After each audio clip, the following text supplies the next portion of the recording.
In his first known trip outside of Moscow since invading Ukraine, Vladimir Putin met with his closest ally, the president of Belarus.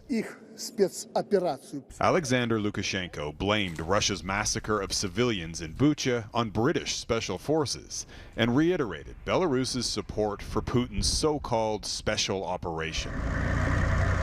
Since the start of the war, Belarus has allowed Russia to launch attacks from its territory. But the position of the Belarusian president and the Belarusian people appear starkly different. The people do not support him at all. This Belarusian software engineer is now in Ukraine fighting with the Ukrainian military, part of an entire battalion of Belarusian volunteers.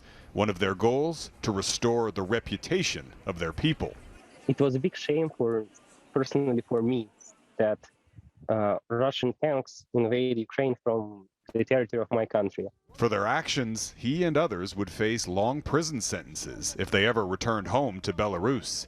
That is, as long as Lukashenko remains in power. Lukashenko's position now is very fragile. On the one hand, he doesn't have support of most of Belarusian people.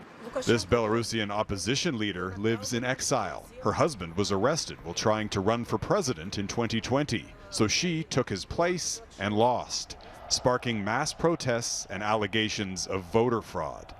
Lukashenko clung to power with the backing of Putin, but his support for Russia's botched invasion of Ukraine may have sealed his fate. He thought that he is on the side of strong Russia.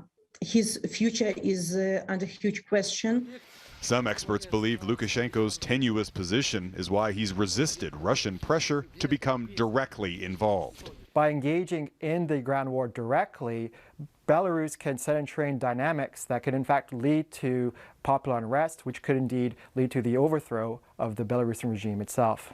And with Russia's military focused on Ukraine, an uprising in Belarus would be more difficult to quash, spurring speculation. If Putin loses in Ukraine, his ally Lukashenko, Europe's last Soviet-era dictator, could be next.